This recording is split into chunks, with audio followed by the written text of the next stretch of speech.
Bonjour mes amis, que Dieu vous bénisse tous, que le Saint-Esprit, le guide de ceux qui ont livré leur cœur, leur volonté, leur désir, leurs rêves, qui ont tout livré sur l'autel, viennent à être guidés par le Saint-Esprit afin qu'ils puissent être fermes contre les ruses du diable. Voyez bien une chose importante. Aujourd'hui, c'est le 12e jour de la nouvelle année. Et je demande à Dieu, mon Seigneur, qu'est-ce que le Seigneur veut de moi? Qu'est-ce que tu désires de moi? Il y a une chose que le Saint-Esprit, que sa voix a fortifiée en nous. D'ailleurs, ces derniers jours où nous étions au Sinaï, en réunion aussi avec les évêques du monde entier, c'est la parole que Dieu nous a donnée pour tous ceux qui se proposent à suivre les pas de notre Seigneur Jésus-Christ, tous, qu'ils soient de l'Église A, B, C, D, peu importe la dénomination, peu importe la plaque, ce qui compte, c'est la personne, l'être humain, cette créature que le Seigneur Jésus, à qui le Seigneur Jésus a donné sa vie, son âme, en échange de l'âme de cette créature. Donc, c'est pour toutes les personnes, indépendamment du créneau religieux, indépendamment si la personne mérite ou non. Mais une fois qu'elle croit dans le Seigneur Jésus, chacun doit avoir évidemment cette alerte de Dieu lui-même. C'est le 12e jour.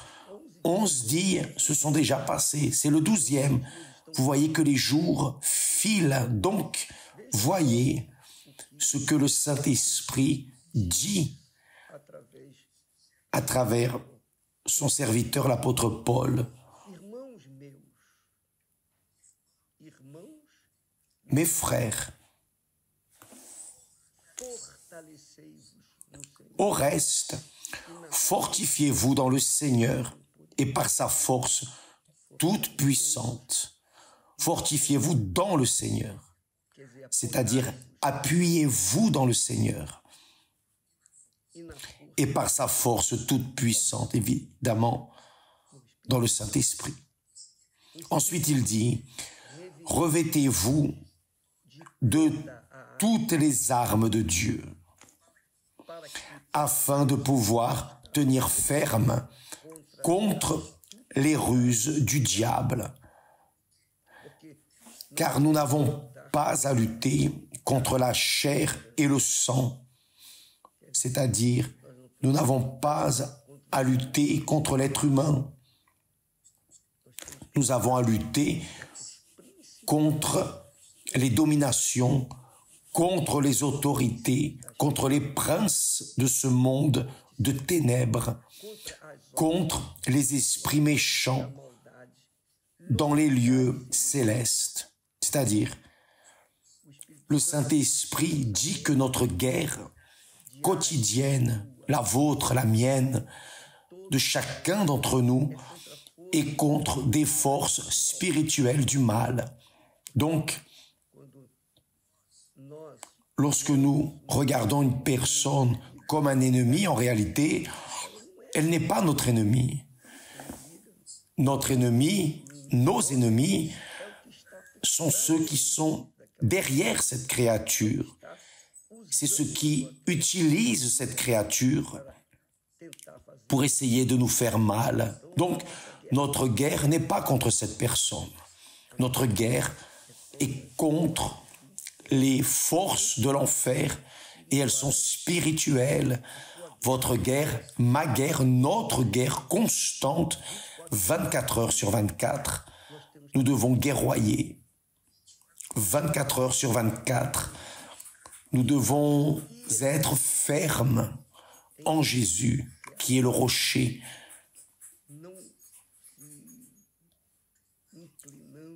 Ne penchant ni à droite ni à gauche, mais étant toujours ferme, regardant vers le but qui est le salut de notre âme. Donc il dit ici, il parle des armes de Dieu, ce qui d'ailleurs est le sujet des mercredis.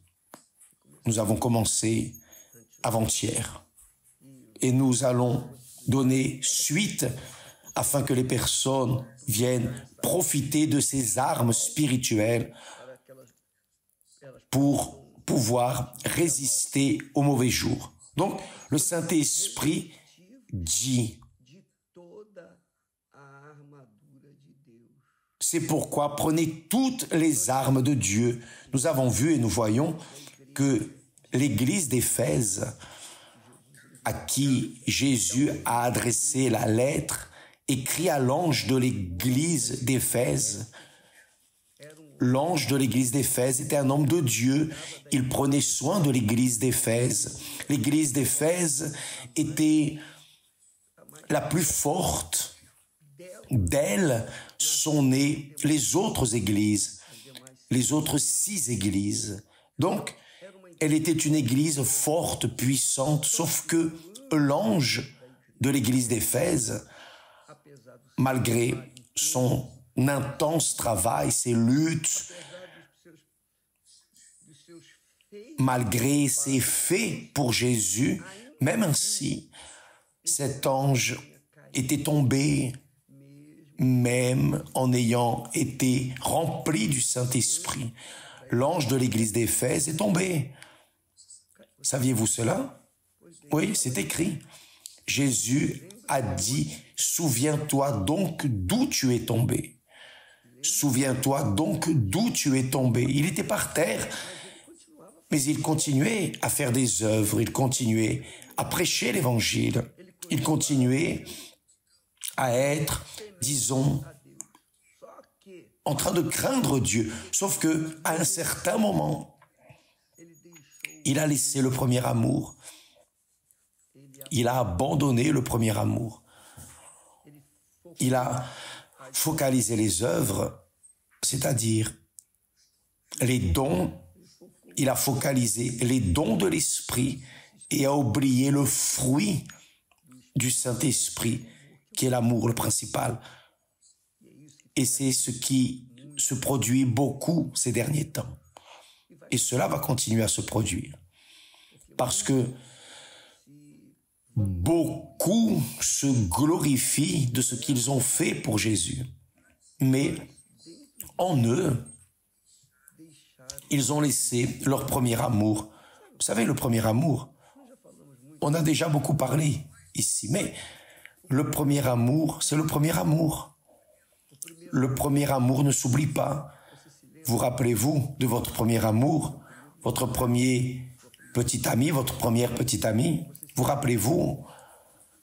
Bien sûr que vous n'oubliez pas. Donc, lorsque nous avons connu le Seigneur Jésus, alors le premier amour de notre vie naît. Donc, nous lui livrons notre vie, nos passions, nos rêves, nos volontés. Nous soumettons notre volonté, nos rêves, nos projets. Nous le soumettons à sa volonté. Pourquoi? À cause de l'amour. Non l'amour sentiment, l'amour sentimental, mais l'amour intelligent. Un amour qui se matérialise en attitude, en comportement, en caractère. Et quand la personne a le premier amour caractérisé dans sa vie, alors notre Seigneur Jésus-Christ, son nom est sanctifié dans la vie de cette personne. Donc, nous ne sanctifions pas le nom de notre Seigneur Jésus dans les œuvres, dans les bonnes œuvres, le travail, l'insistance, la persévérance, non.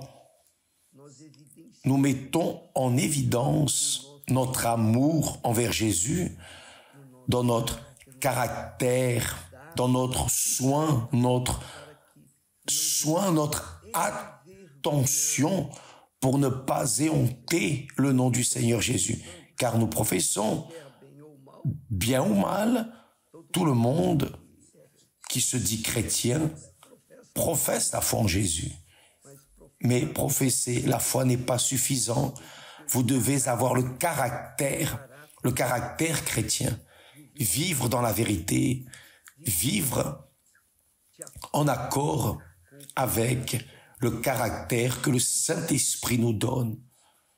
Lui seul est capable de former en nous un caractère divin par lequel notre Seigneur Jésus aura son nom sanctifié dans nos vies.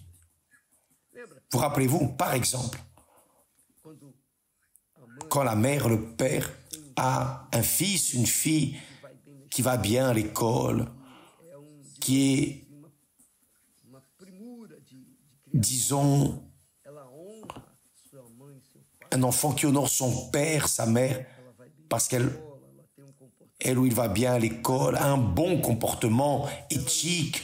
L'enfant ne s'enveloppe pas avec des bandes de mauvais éléments, rien de tout cela. C'est un enfant correct, intègre. Les professeurs font l'éloge de ses attitudes et demandent qui est sa mère, qui est son père.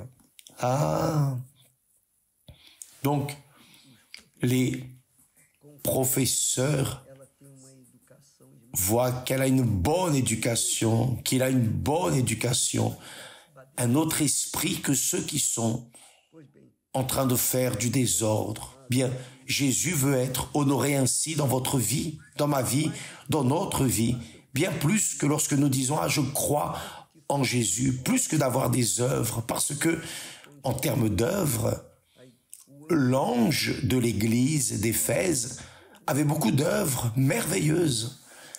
Jésus a fait son éloge, sauf qu'il avait laissé le premier amour, c'est-à-dire ce contact avec le Seigneur, avec Dieu. Il avait abandonné le premier amour. Vous qui, par exemple, êtes dans cette situation, vous pouvez revenir, mes amis, car Jésus dit à l'ange de cette église d'Éphèse, il lui dit « Repens-toi, souviens-toi donc d'où tu es tombé, souviens-toi donc d'où tu es tombé, et repens-toi. » Donc, Dieu et la repentance, ce n'est pas un sentiment. La repentance, c'est l'attitude. Vous faites un demi-tour de 180 degrés, c'est-à-dire, si vous allez dans la direction du nord, vous faites un demi-tour et vous allez dans la direction du sud, la bonne direction, ou vice-versa. Le cas est que, quand la personne porte en elle l'amour, le premier amour, elle sanctifie le nom du Seigneur qui est en elle, notre Seigneur Jésus-Christ. Donc, en cela, nous serons connus, non par ce que nous disons ou faisons, mais par ce que nous sommes, notre caractère, nos attitudes, véritables, parfaites. Nous ne le sommes pas. Mais Dieu n'exige pas la perfection des personnes, mais il exige un caractère parfait. Il exige cela. Il revendique cela, que nous soyons parfaits comme il est parfait, c'est-à-dire nos intentions, notre caractère, notre manière d'être, notre vie tournée vers lui. Ça, c'est craindre Dieu. C'est le premier, c'est l'un des signes du premier amour. Nous allons parler de cela durant ces prochains jours. Évidemment, vous qui désirez revenir au premier amour, vous qui voulez revenir, cela est un signe de Dieu pour vous. Par le fait de vouloir revenir, sentir le besoin de revenir, c'est le Saint-Esprit qui est en train de vous toucher. Maintenant, bien sûr, vous devez prendre l'attitude. Il ne suffit pas de sentir. Vous devez agir cette fois. Donc, revenez à votre premier amour. Revenez aux premières œuvres. Intéressant, n'est-ce pas? Vous vous rappelez, lorsque vous étiez tellement utilisé, vous vous sentiez si heureux, si heureuse, mais pour une raison, pour une autre, vous vous êtes refroidi dans la foi et le premier amour est resté distant de vous. Vous êtes resté froid, bien sûr. Le premier amour est sorti. Un autre amour est entré ou d'autres amours qui vous ont refroidi. Mais ne restez pas découragés, non. Parce que, tout comme Jésus a été patient envers l'ange de l'église d'Éphèse, il est patient envers vous, envers moi, envers tous ceux qui ont du bon sens. Revenez. Souviens-toi donc d'où tu es tombé et repens-toi. C'est-à-dire faire un demi-tour de 180 degrés pour commencer une nouvelle vie avec lui, d'accord? Nous sommes à ce 12e jour de cette année et les jours avancent vite, n'est-ce pas? Très vite. Oui, cela montre que le retour de notre Seigneur Jésus est accéléré et qu'il y a du bon sens. Écoute et obéis à sa parole, à la parole de Dieu. Donc, fortifiez votre foi, mes chers amis. Revenez au premier amour, car vous seuls avez à gagner. Et l'Éternel Dieu, bien sûr. Que Dieu vous bénisse tous et à demain, au nom du Seigneur Jésus. Amen.